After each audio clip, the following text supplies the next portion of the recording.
All right, we're live now. I see the live. We are live. I was having a little technical difficulty, but I figured it out. Perseverance. Yes. So welcome to the LITE Firestarters podcast inaugural year 2022. I'm happy to be here. I'm so glad y'all could join us. I hope that I'm not freezing the way I am on my laptop screen. But I want to welcome you all to what should be a welcoming space. I want y'all to meet my dear friend, my fellow Duke alumna, Miss Aisha Taylor. She's also an FN phenomenal mom. She, as well as our other fellow Duke alumna, Shalina Diva, have carried me through some heavy things. And we've had many discussions about that, but it's forced us all to really think about our finances and how we budget and how it works. So I'm gonna give a little background on my financials and financial background, and then I'll let Aisha give hers. But I do want y'all to know, I have receipts. I was formerly a Series 7 and 63 FINRA licensed agent, registered agent. I also formerly held a Wisconsin State auto and life insurance license. So I did take that testing. And those are financial background registrations where they fingerprint you and everything. So it's very relevant to understand where we're coming from, not just Duke pedigree, but also from our licensure. I've let my licenses lapse, so that means I can talk about what I want to talk about. Now, you should go ahead and you share, your own background. Yeah, hi everyone. Thank you for joining. So my name is Aisha Taylor, and I help single moms to strategize and financially prepare for their next level. So what that means is that if you have a business idea that is in your head and you're just wondering how to be able to bring it out into the world, I can help you. If you have if you're looking to restructure an existing business, I can help you. Or if you're looking to financially prepare for your next level, I can help you. And so just as Tamika just shared her receipts, I'm going to share mine. Of course, went to Duke as well.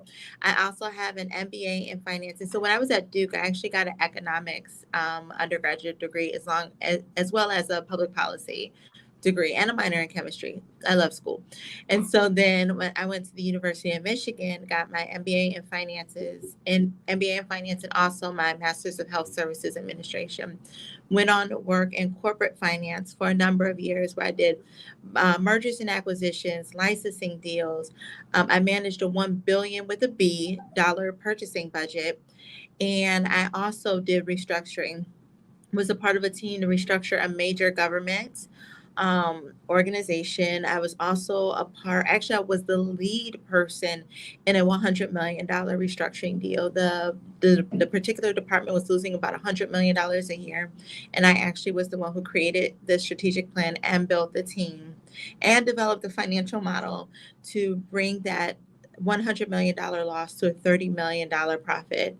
So that is my work background, as well as having experience with restructuring women-owned businesses as well, looking at the businesses and identifying areas of opportunity according to their financials, and then coming up with the strategic plan based upon the financial health of the client and where that business is currently. And so that's what I did. I did that with women-owned childcare centers. And it just really was helpful because I got to work with these women on their personal finances as well as their business finances, because so many of these people were showing up to work every day, serving so many families, but literally had nothing to show for it themselves. So that's some of the things that I love to do. I also passed the CFP licensing exam as Kudos to well. you. That is a tough exam, y'all. It's a hard exam. It's a hard exam. And then I actually used to have my insurance license. It was funny because, all right, I'm going to say this because I feel the Holy Spirit leading me here. When you are building a dream, when you have a vision, you have to share your vision with people who the Lord tells you to. And you have to also be cognizant of who you take advice from, because sometimes people can suggest to you things that you should do, services that you should add to your business that might not be in your heart, but they're looking at you and your skills and saying, well, I think that you'll be good here. And so because I think that you should be good here, I think that you should add this service to your business. But really, it's like, not really for you. And Mhm. so that's how I ended up getting licensed for insurance. Somebody said, oh, wow, you work with personal finances. You're doing all of this financial work. So why don't you add the insurance license? So then that way you can sell your existing clients insurance. Or if you come across someone who you meet, you can also add this extra revenue stream to your business by selling insurance. But I was never one who actually wanted to sell insurance. The vision that I had was to be able to talk to people about their need for insurance, because absolutely people need business insurance. People need people need health insurance. Like, people need disability insurance. People need with life insurance. And so I was licensed to sell life insurance. And so I only did it because someone else thought that that was a good idea for my business, but it was never really a passion. So I literally spent my time studying for, taking the classes, sitting for the licensing exam, and it was something that I never ever used because I wasn't passionate about it. I was passionate about business finances. I was passionate about strategic planning. I was passionate about personal finances. But I allowed other people who God had not sent to speak into me in that capacity to convince me to get a insurance license, right? On the surface, it absolutely made sense. On the surface, it sounded like a great opportunity for me to add an additional revenue stream, but it was not what God sent for me.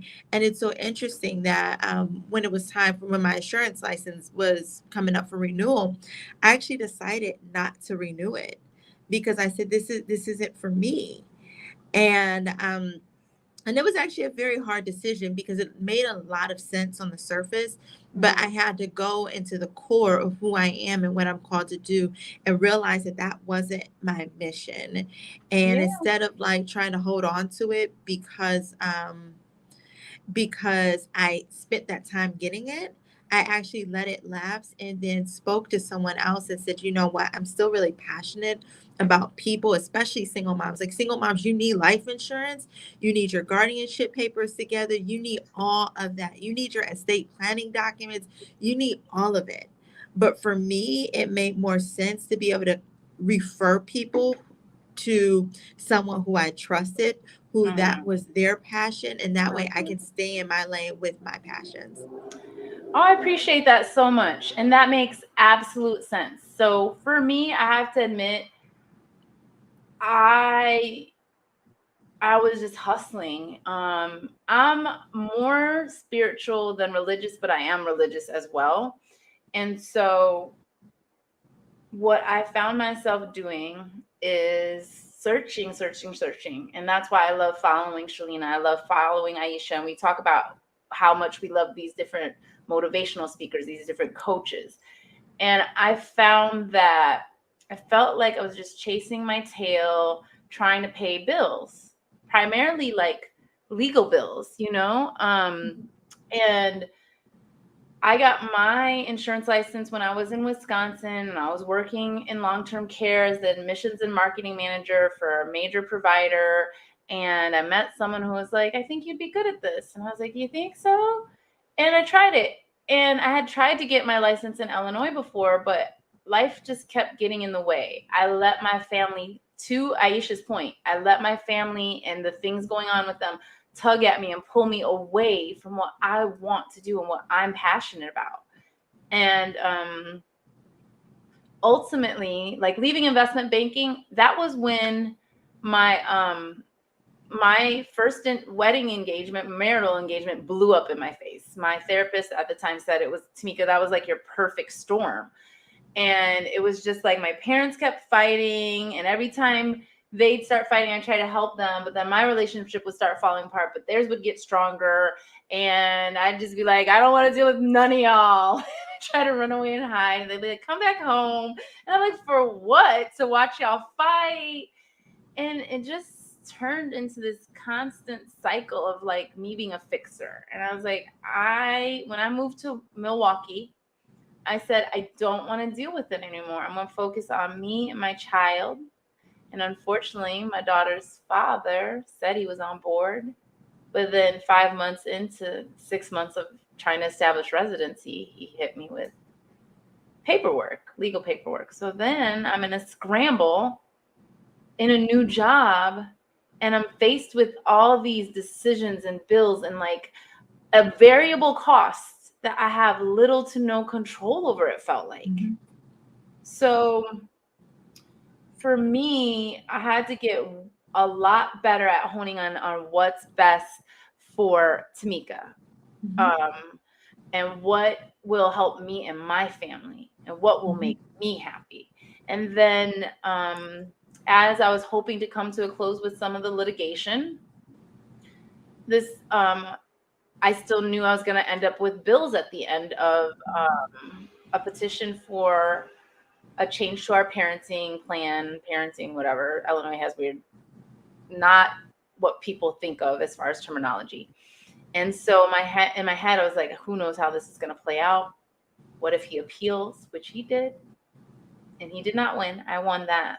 But I knew I constantly had variable legal costs, okay? So it was like, what can I do? I can keep corporate so I can demonstrate stability, okay? When we talk finances, you must be able to demonstrate stability, especially as a parent, especially as a homeowner, especially as someone applying for a loan. So then it was like, all right, I need an additional source of income. What do I care about? What do I like doing? I was like, I like writing. I'm pretty good at it. So I took this class about blogging. And I am an affiliate. So if you email me at tamika@loveinspiredteache.com, you'll see in my signature the links. I'm an affiliate for Shalina. I'm affiliated with Aisha as well. So I need to add her link. But I'm going to let her talk about what she's doing. So y'all don't even need that. You got the direct source. In Chicago, we call the plug. You've got the plug. So for me, I had to hone in on what am I about? What do I like? And to her point about someone saying, do this, that, and the third, they tried to tell me my focus was women. I was like, I have 4 brothers. My focus is not entirely on women. I have a son. I have a Black son. And the world is going nuts. And I'm concerned as a mother. How am I going to take care of this Black boy who will become a man that people will make assumptions about? How can I protect him? How can I afford to protect him? So here comes Love Inspired Teach E. Here comes reaching out to my network. Here comes, hey, Aisha, you've got something coming up. I'm not sure timing wise, blah, blah, blah. But why don't you come on the podcast? Tell people about it, because we are smart women. We have a lot to share with the world. So tell them, go ahead and tell them, this is the platform. Go ahead, tell them about the budget boot camp. I'm trying to do end of this month, I believe. It's coming up soon, right? It's actually May 28th. Yep. Okay, yeah. So I can do that. So I have one doing. Tell me about something else that I was like, I can't do that. I was like, what? Yeah.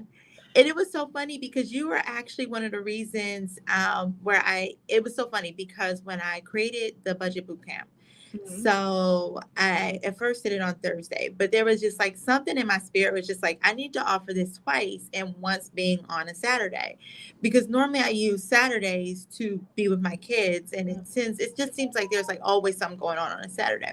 Yeah. And so I try not to like do things on Saturday just for my own personal sanity. But I could literally hear like the Lord saying like, there's going to be people who want to come to your boot camp who can't do it on Thursday. Like, I get it that Thursday worked the best for you, May the 19th, it works the best for you.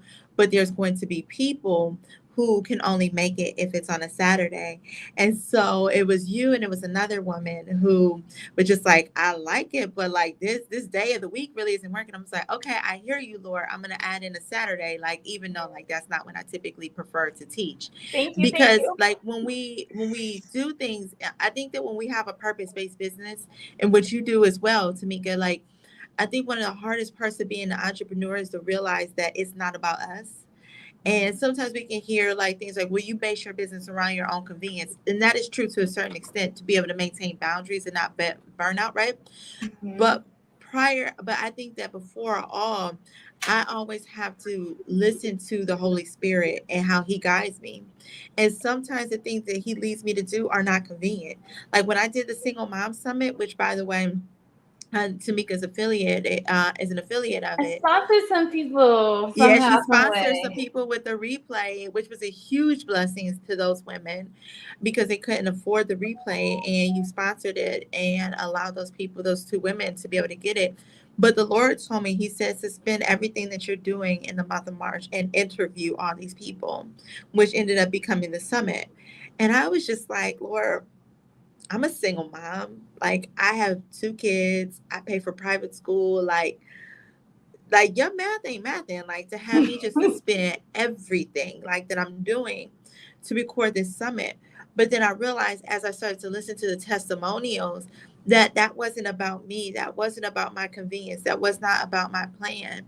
It was about stories that needed to get out into the world for lives to be changed. So sometimes what we're doing is that if you are somebody who is a believer, that we have to be willing to suspend our own plans. We have to be willing to suspend our own strategies, right? And I'm a big strategy person. I'm a finance person, right? Like, so for me, it's very difficult to be able to suspend my great ideas, to be able to yield myself to the will of the Lord because I know that He has something that's going to be great out of that, birthed out of that obedience. But it made no sense. But the thing is, once I got to the other end of it, I was just like, wow, there's something here. There are lives being changed. Matter of fact, I got an email today. I got an email today from someone saying how much that that summit blessed them. And the summit was a month ago. And somebody was still talking to me about how much it blessed her.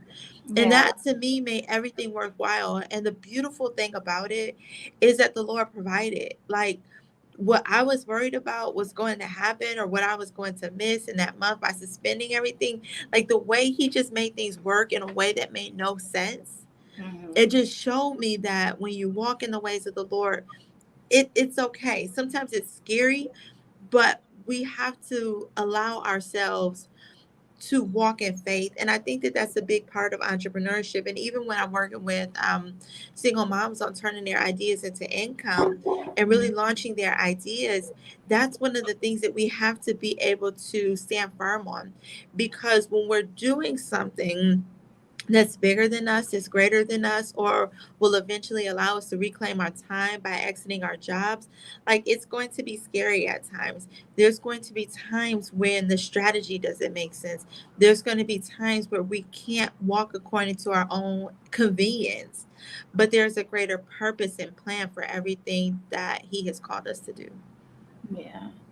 And so for me, I'm a Black Catholic, and I did this group coaching program, and they really had me hone in. They have me. I'm still currently in the program. They really have me honing in on 4 critical areas in my life. You have to hone in on your relationships, you have to hone in on your finances, you have to hone in on your health and wellness, and your spirituality. It doesn't have to be religion, but I've found that I have to take ownership of I'm a practicing Black Catholic. And for Mhm. a long time, the church had a black eye because of the protection they gave to those priests. But that Mhm. does not mean I gave that protection to those. Absolutely, that is not your responsibility. So in my heart, there are times where I feel reluctant to say or give because I'm worried that people are judging where my Catholic heart lies in its intentions, right? Mhm. Oh, she's just trying to like you Aisha talks about this a lot. If you join her group, her private group, Breath and Phenomenal Moms, but it's not just for moms, she will Mhm. touch on a lot of amazing topics. I don't know if she still does it because I don't catch them as often, but she used to do like a daily prayer call. And I would just Oh yeah, I remember when I did that. I would just pop in and be like, yes, I needed this. Thank you. That was a good start to my day. Now I use the Calm app and I try to practice meditation, but I have so many tools available to me that they enhance my ability to hone in and focus on how can I get my finances in order?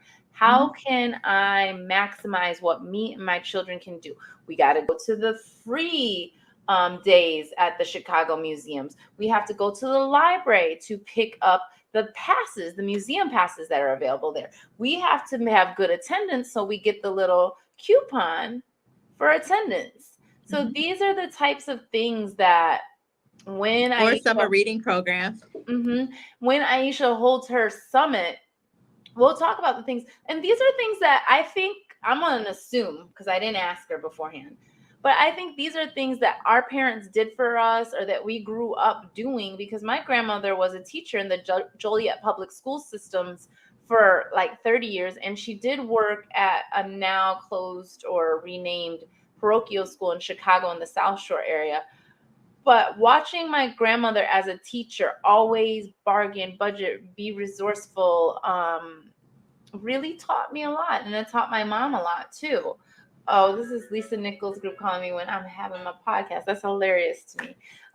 In any case, um, it's just weird. I'm like, I told y'all in, never mind.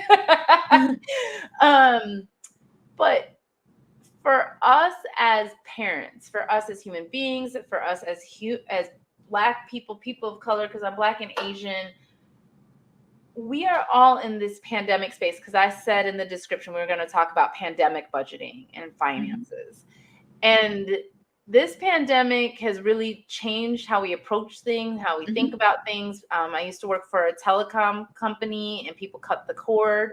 So, pandemic budgeting. Can you touch on your thoughts, feelings, key points for us on that?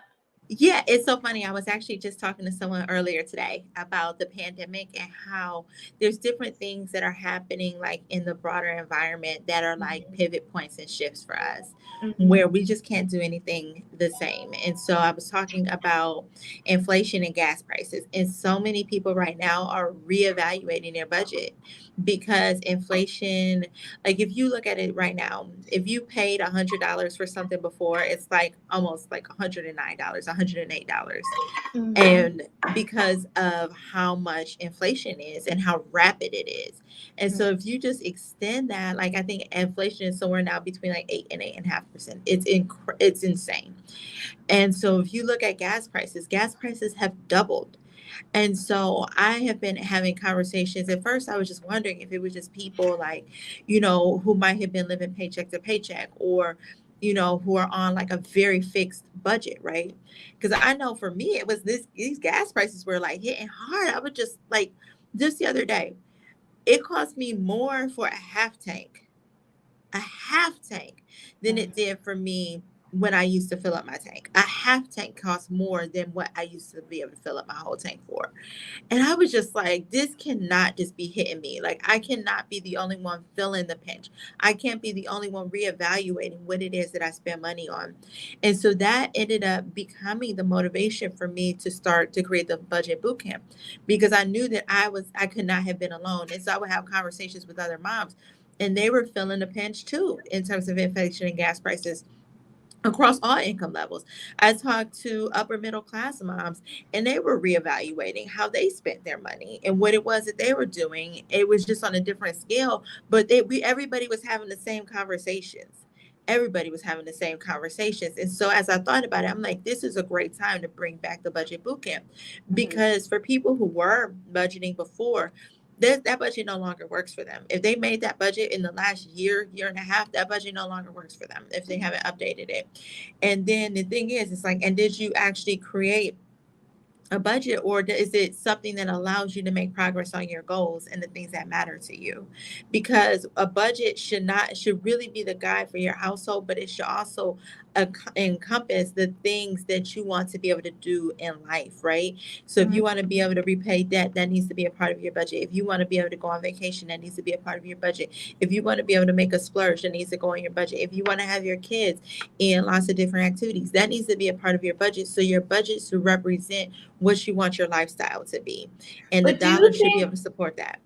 okay, I hear you, but do you think our audiences, I have a pretty diverse audience, and I'm sure you do too, but do you Hmm. think our audiences struggle with that or really find that to be difficult? Like, I feel for me, growing up with four brothers, having a mom who's Filipina and loves a bargain, I feel like some of it comes to me intuitively, and we're both econ Hmm. majors. And then I had a Yeah. markets and management certificate. So I don't know sometimes if it's just that for me, it's just natural and intuitive, and I take that for granted, or what it is that I like how other people manage their finances. I'm just like, do you, but don't go in debt, or not necessarily don't go in debt, because there's a good way to go in debt and a bad way to go in debt. And being over Hmm. leveraged, which I feel like I am right now starting this company, or I shouldn't say starting this company, but investing hardcore while I'm still on severance pay.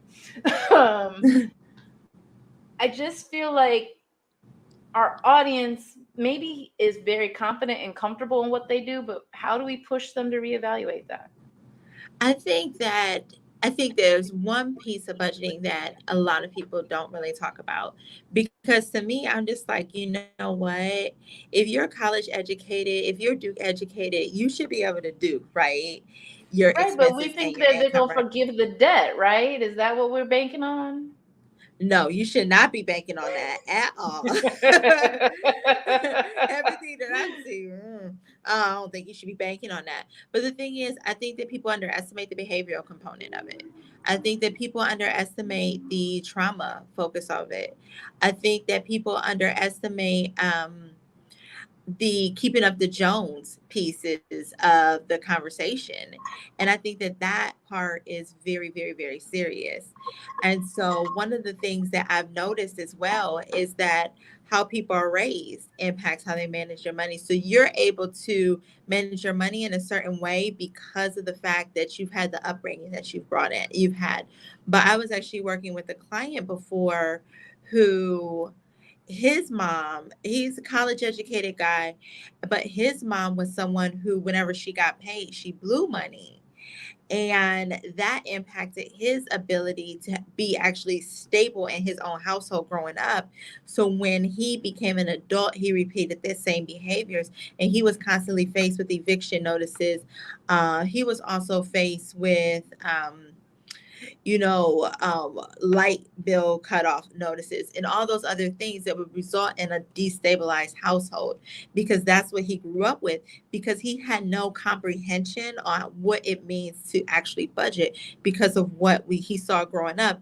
And I remember talking to other college educated women who literally had a hard time even tracking their money, but when you added the emotional piece of it to it, being able Retail to find therapy? some. I did that today. I'm sorry. Huh? I said retail therapy. I did that today. Yeah, the I had to retail tell on therapy. myself. Retail therapy. I was actually working with a woman who, um, she was actually going through a nasty divorce, and the way she handled that was she did retail therapy, but what happened is it destabilized her household, and she was having issues with housing stability for her and her child. And so there's a lot of other things beyond the just the pure mechanics of actually budgeting. And so that's what we're going to go into at the budget bootcamp. We're going to talk about the emotional side of spending. We're going to talk about financial goal setting and how to actually set effective financial goals, because sometimes people are chasing too many goals at once. Sometimes people are chasing goals that don't really matter to them in life, but they're doing it because they feel like they've had to. But they haven't even created a vision for what they like their life, what they want their life to be. So they haven't. If you don't know what you want in life, how are you going to design a financial blueprint to be able to support that? And so I'm just talking about even from my own experience as a single mom. I was I'm a gonna say I financial want to tell advocate. on you, but I'm like I'm gonna let her do it. Yeah, because you heard my story, like where I had some major issues in terms of how I was actually spending my money as well, because of the just emotional pieces of it. I'm trying to like adjust the Yeah, I camera, was gonna but say I can see it now. yeah. So Mhm. because of the emotional piece of it, so I they because I was dealing with a lot of single mom guilt. And so with the single mom guilt, one of the things that I was doing is I was going out and spending money at Saks to try and like buy my kids, you know, baby clothes. Like it made no sense to try and buy my kids baby clothes from Saks that they're just going to outgrow. And so one of the things was that was an emotional piece of how I was spending my money. I knew better. I knew that that was not the best thing to do. I taught personal finances. I was featured in Essence, Jet Magazine, Black Enterprise, so many different places. But yet, because of the emotional side of the finances, of the spending, I too fell into that same trap of trying to prove to myself that I was worthy as a single mom, to be able to prove that my kids were worthy because they were single children of single moms. And so we cannot underestimate that behavioral component to what it is that we do. I remember working in with this one lady.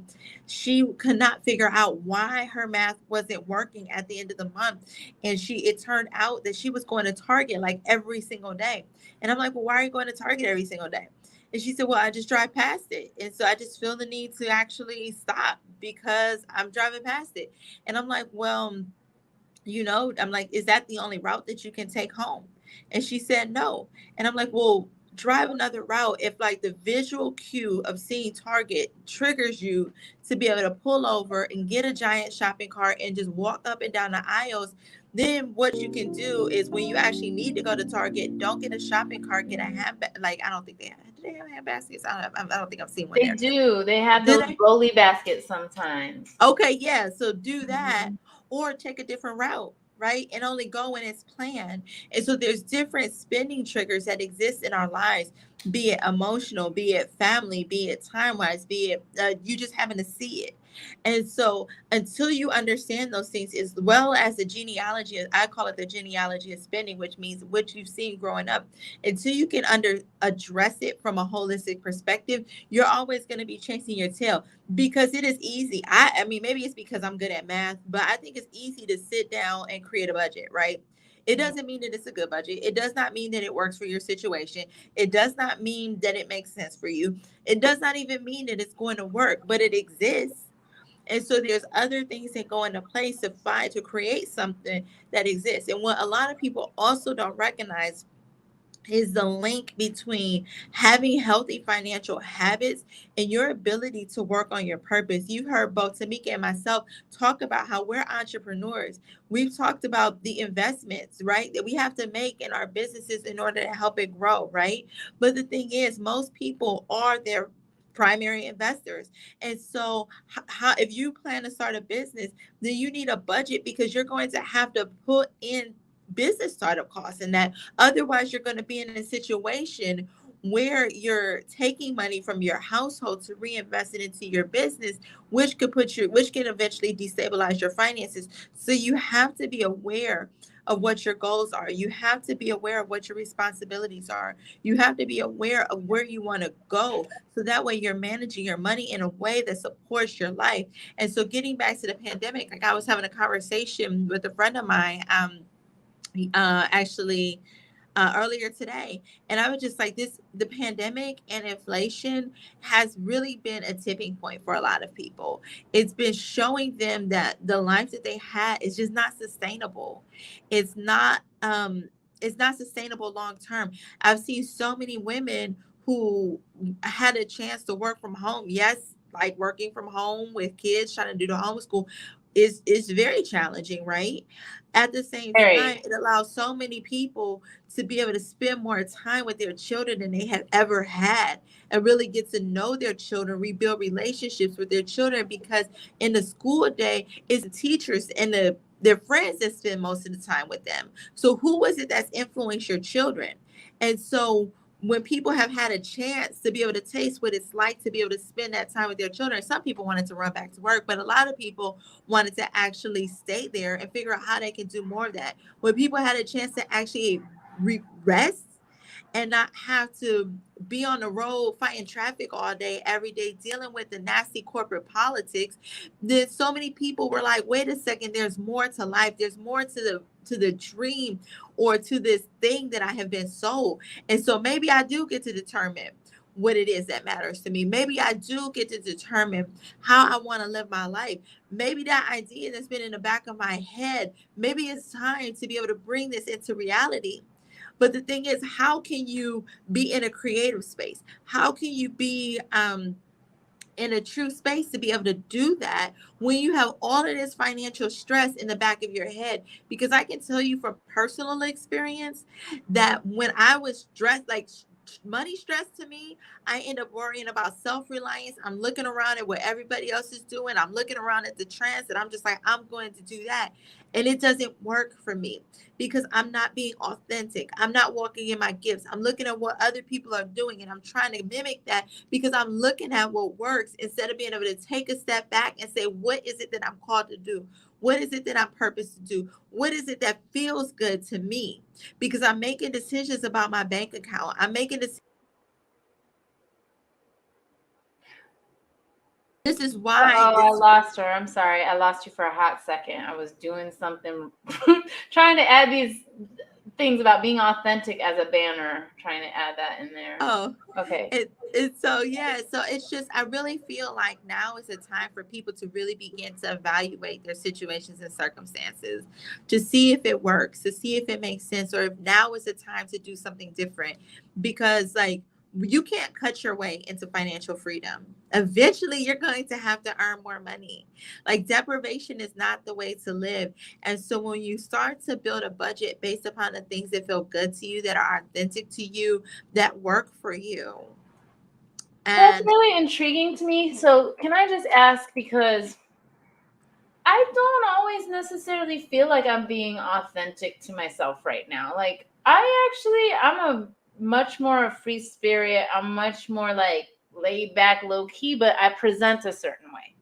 And the reason why I present a certain way is I was raised in a household where my dad was considered high profile, local celebrity, sports management, or when I was younger, he was a baseball player. And then I have brothers that all played sports, and one was in the NFL and they went to the Super Bowl. So I've always had to carry myself a certain way, and I hated it after a while. I just was like, can I just be pretty without the makeup? Can I just breathe and wear what I want to wear? Can I be Sporty Spice today and Punk Spice? I don't know if there's a Punk Spice, but whatever the LOL doll's doing, I want to do that. Girls just want to have fun. Cyndi Lauper. I had a song I wanted to play for y'all. Let's get some energy going. I put it in the description, so I'm hoping we'll be allowed to play it. I hope y'all can hear it.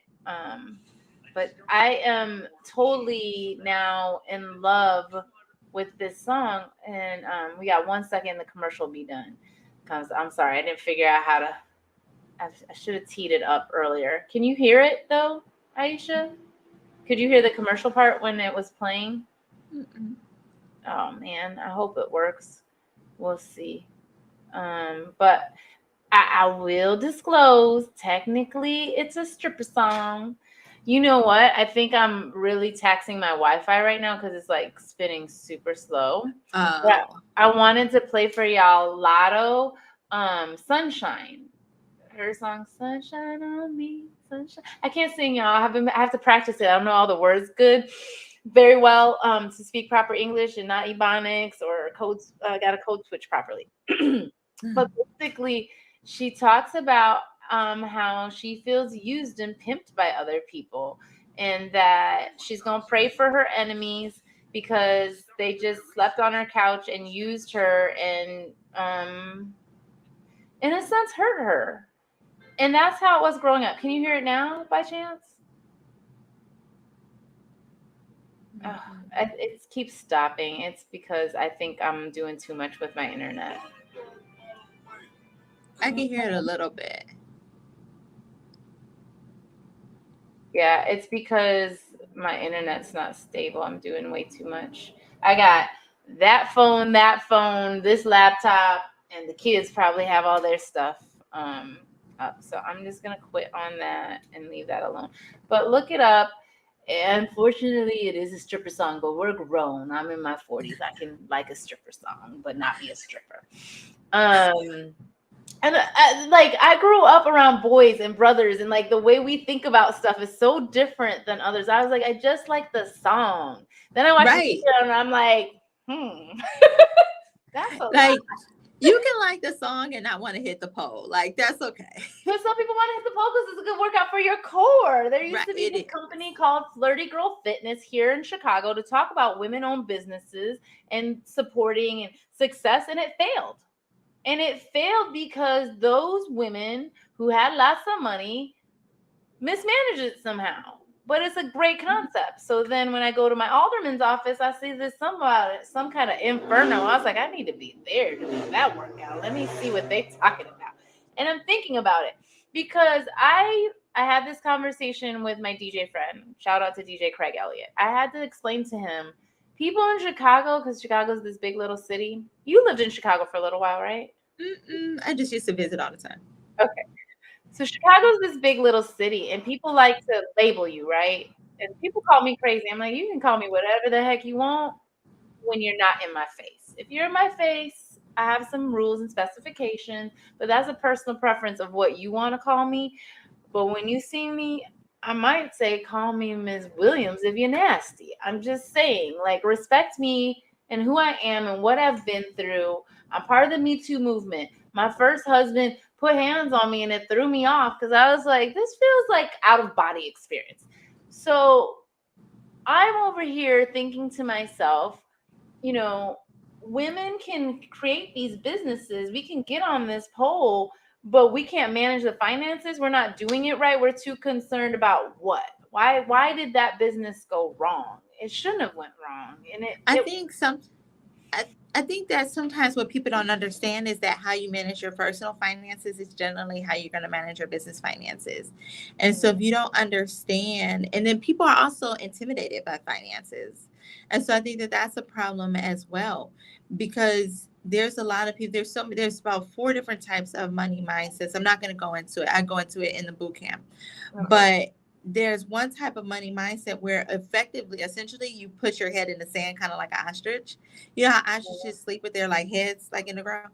But Mhm. so that's how some people actually manage their money because it's intimidating to them, whether it's how they grew up or whether they're afraid to open the bills or the mail because they're afraid of what is owed. Like I've worked with clients who made plenty of money, Mhm. but it was something about being face to face with the numbers was so intimidating that they never opened the bill. They never paid their bills because it scared them.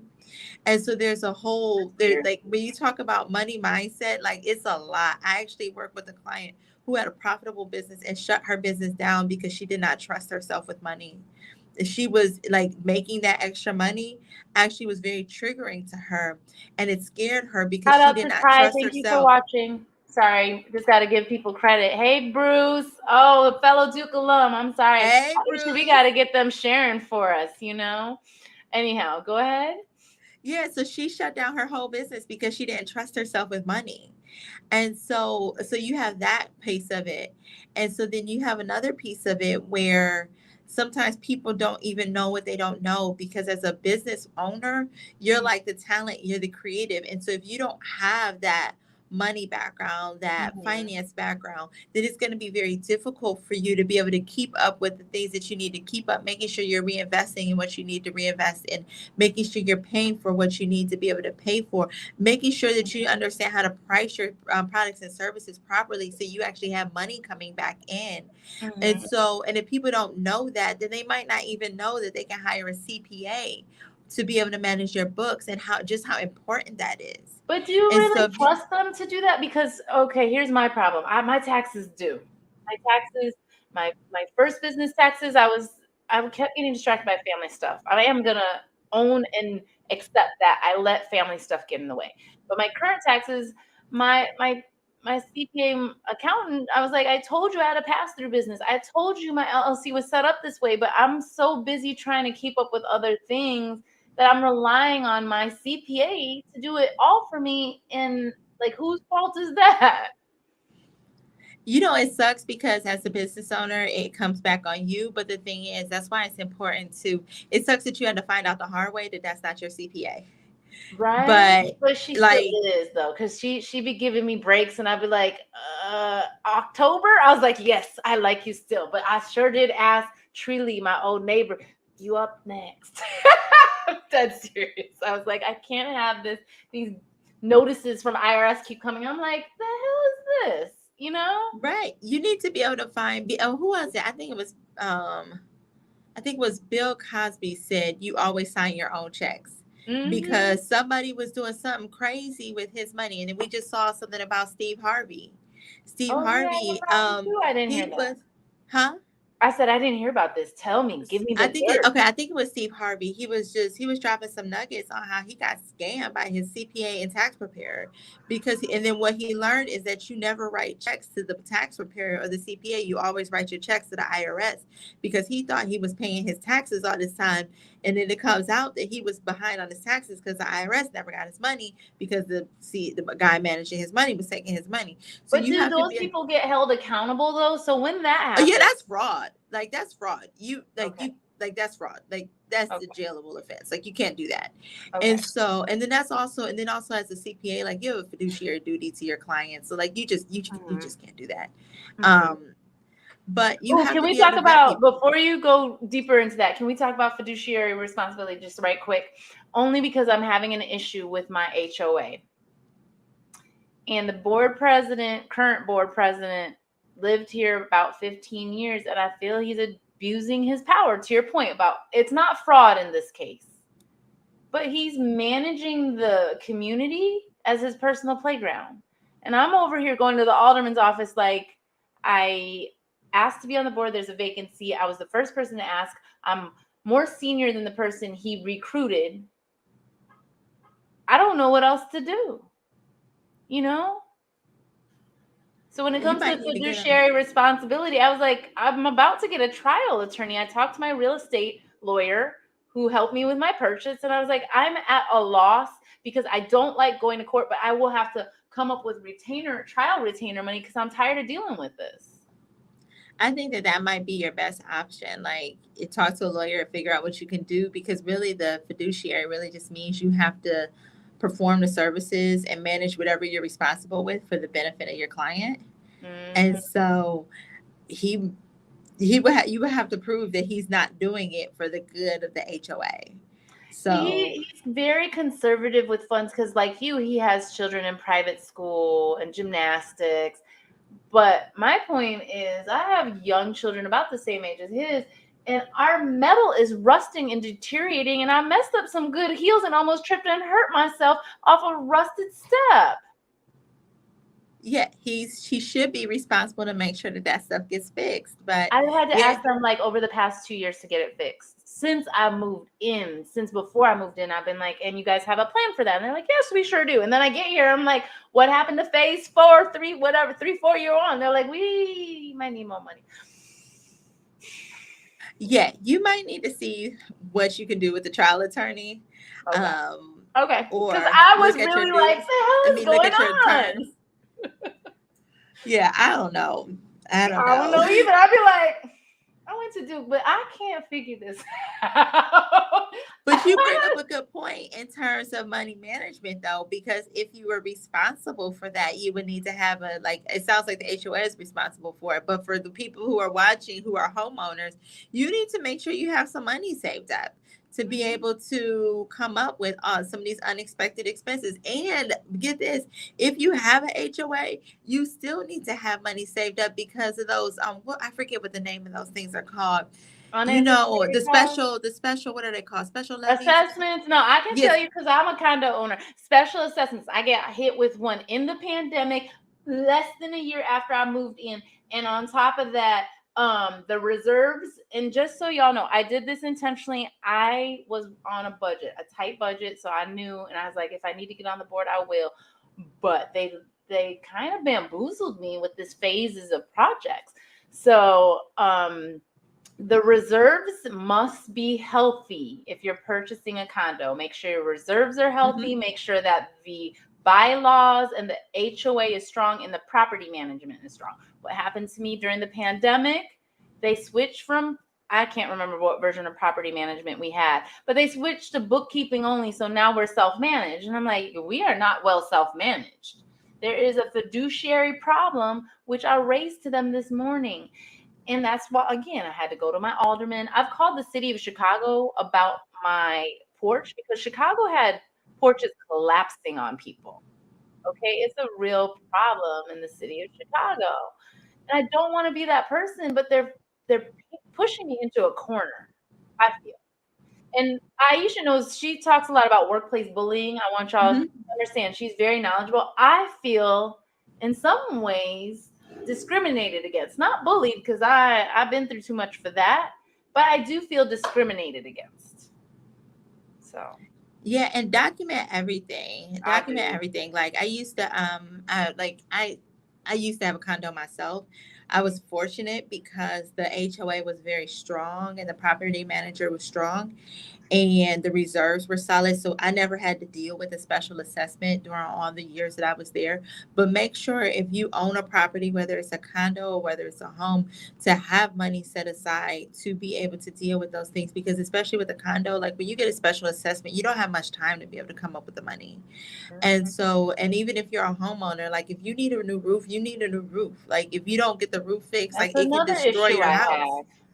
The long-term problems, it creates more problems in the long run, which is what I have repeatedly said to my board, and they don't respect me. But that's a personal issue. We're gonna get back to, I need Aisha to tell me what I need to post up about her boot camp. I need to put up a website. I don't know if you want to text it to me or how we can get it up here because I'm gonna put it up as a banner. But it is on May 28th, you said? Saturday. Saturday, May 28th. I was trying to see if I can I'm gonna send the link. I'm gonna post the link right now. Okay. Um, Financial boot camp. Y'all, we learned together, okay? We went to school in the dirty, and we are learning together. She's on StreamYard on her I'm phone, and I'm on a laptop. And my laptop is definitely going slow. I'm gonna have to work on this because I didn't hardwire in. I could have, but then I would have been sitting somewhere different, and I didn't want y'all to see all my mess. yeah, So let me know if you got if that link works. But I just typed it in the chat. Um, that's the link to it. It's Saturday. So I have one that is it's a different link, but this one is for Saturday, May the 28th. At 11 a.m. Eastern time, and I have that's the Saturday boot camp. But then I you also put it have in the one on. private chat, so I'm I on. put it on the private chat on accident. That's okay. I can try to copy and paste and put it in the. If you could put it in the regular comments, that You make. know, I tried, but for whatever reason, I couldn't type in the private comments. Yeah, it Okay, then only let maybe that's me. on me. That's on me. I don't know why that was weird. Yeah, we're both like weird. So, but yeah, so May 19th is the one that's on Thursday, May 19th at 6 p.m. And the May 19th link, I'm gonna write it in here. At 6 p.m. Is I put her link in the comments, and then I was trying to And get so the back. that's I just sent the second one, the first one that is on the Thursday. So then that way people See, can I be got able a to choose typo. which one works for them. Okay. Um, but yeah, so I think that what else was I gonna say? Um, yeah, so don't underestimate the link between your finances and your ability to be able to have the quality of life that you want to be able to do, to be able to chase your dreams. And Tamika brought up workplace bullying for me. And so I remember one day when I was dealing with workplace bullying and um, it was real bad. It was real bad. And I remember like I was at my cubicle. So this is at the time I was in corporate finance. I was a senior financial analyst. And so I was sitting in my cubicle, and then two of my coworkers walked up to me and started screaming at me. And it was just so incredibly disrespectful. And this was on top of like what I had dealt with like on a day-to-day basis at that job. But that was really the turning point for me. I remember like reaching for my purse, right? Reaching for my Oh, darn it. Hold on. okay. Hold on, Aisha. I did it again. I pressed the wrong thing. I was trying to make it solo on you. Go ahead. Reaching for your purse. Okay, so I was reaching for my purse and then I was like getting up out my seat, but about this far up, and all of a sudden I heard this little voice that said, if you walk out, how are you gonna pay how are you gonna pay your bills? And so for me, I was like, I didn't think about it. I was just about to bounce. Like, you're not gonna talk to me like this.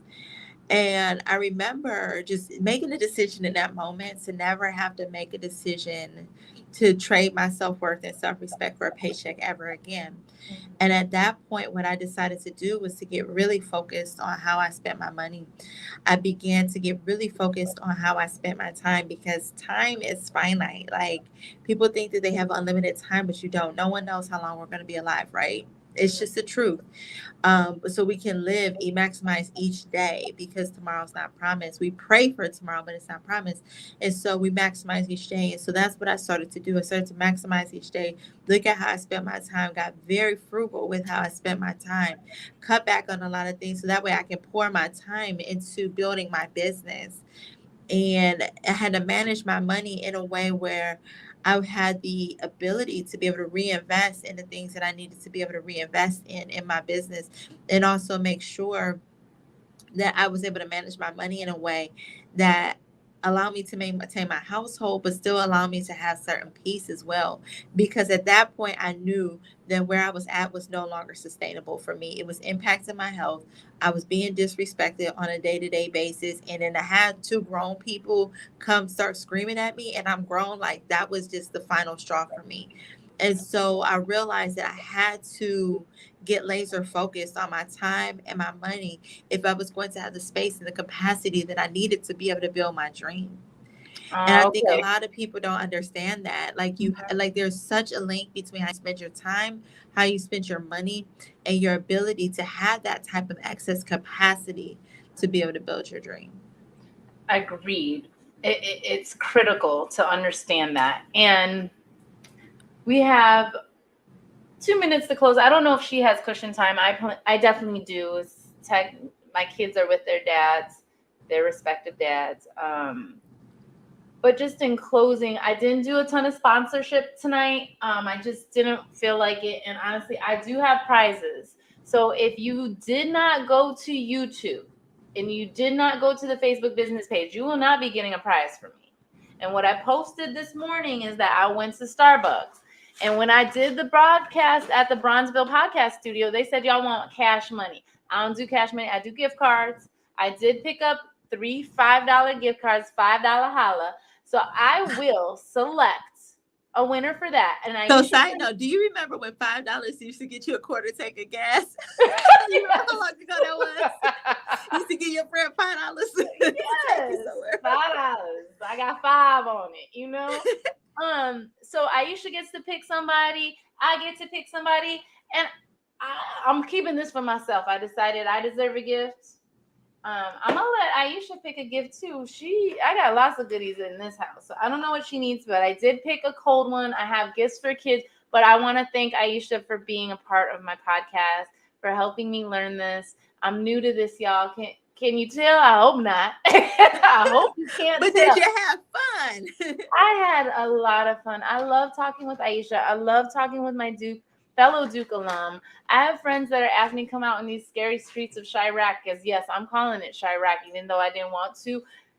These people be wild when it's hot. And I got attacked at a Mediterranean restaurant. I'd be scared to go out. And I don't even have the Citizen app. So be careful, be safe, because people are angry. Part of why I wanted Aisha on.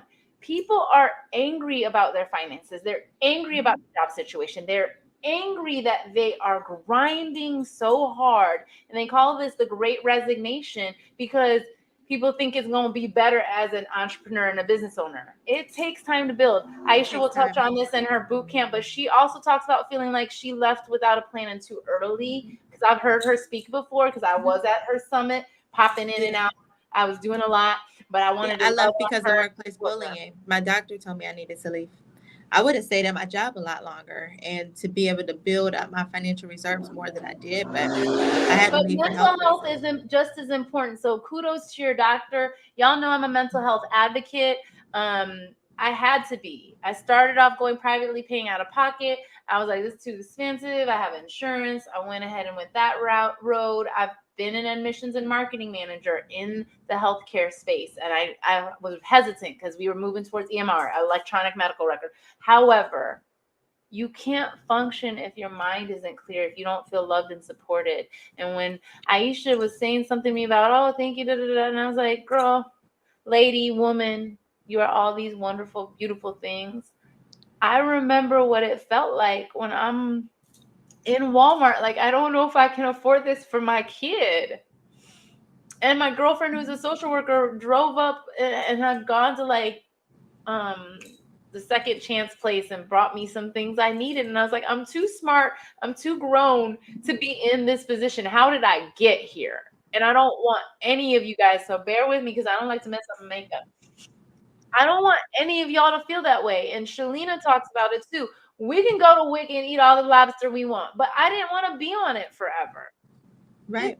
Be on it forever. I needed an exit strategy. So please, Thursday, the 17th, or 19th, The 19th. my brother's birthday. No, my grandma's birthday.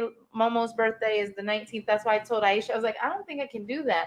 And then Saturday, May 28th, the financial boot camp. Please, if you can't do it or you don't want to do it, but you know somebody who can benefit from it, please share. This is about sharing. Love Inspired Teaching is not about, ooh, I know this and woody woody woo, whatever. I believe the world needs love. We want to inspire people. We do not mind teaching people what we know, all in the hopes that we evolve to a better place. That is why I created this company. That is my passion. I didn't promo like I did the other ones. I want y'all to understand, we as people have power, whether you're Black, whether you non-binary, whether you want to be purple, whether you have purple hair. I don't care what it is you are about and what you do. You could pierce everything under the sun. I don't care. I don't. I used to have a tongue ring. I want you to be happy. I want you to evolve. I want you to understand the world is not as terrible as it is when you're in that dark place and you get a call from a friend who wants to hurt themselves. I've had that experience. I don't want that. So please understand that taking care of your finances is loving on yourself, and we want to love on you. And please, you know, I may even help her out and be like, let me put 50 on whatever the cost is. I don't know, and get y'all a discount code. I got to look at my finances though. To her point, I have been struggling to keep up with my finances, and I had to stop because I'm on deadlines for my severance stuff. I have to pay for my life insurance. I'm going to be, I don't know, in the healthcare marketplace if I don't find a new corporate job soon. And I'm okay with that. But I have to stop and reevaluate before I keep giving. But I also have a backup plan, and they don't want me to use it. I'd be like, but you got lots of money. But you're not supposed to use their money. That's their money. So you'd be like, okay. You know what I mean? So y'all have a wonderful evening. Thank you again, Aisha. We'll You're follow welcome. up Thank with you for one having me. another. Yeah, and we can do it again. We just gotta coordinate schedules, whatever works for you, whatever you're pubbing. I don't mind because I'll be tired. I'll be like, whoever else wants to talk. Pass the mic. Mic drop. We done. You know, when I was doing my, I used to do, at one point I was on weekly lives in my Facebook community. And I remember like, I went to like monthly, I was on a monthly, but I'm like, I should do this weekly. But I'm like, if I'm going to do this weekly, I got to have guests. Like, I can't sit up here and develop on You're this tired of topic. hearing your own voice. Like, like, let's be grown. Bia, your voice is tiresome. I need a change in scenery, sound, some. We're going to play some background music. And people who came to my birthday party, they were cracking up at me trying so hard to sing Big Energy, Mariah Carey and Lotto. I was like, I gotta change the words. I'm not from wherever she said. I'm from Chi-Town. I was like, what's the other thing she said? I was like, all I know is Emancipation of Mimi was when I was in college. I was like, free I me. loved Emancipation of Mimi. That's like my favorite. Yes. That's my favorite Mariah Carey album. We will share all our favorite things with you when we talk, because that's what I like to do, talk about my Oh, favorite. and butterflies. Oh, I Yes. love butterfly. So thank y'all for letting us do this. Thank you for trusting us to share our knowledge with you, and just spread some love, light, and be effing phenomenal. All right. Absolutely. Mwah. Y'all have a great evening. I'm gonna end our broadcast. And behind the scenes, I'm cutting y'all off too. Okay.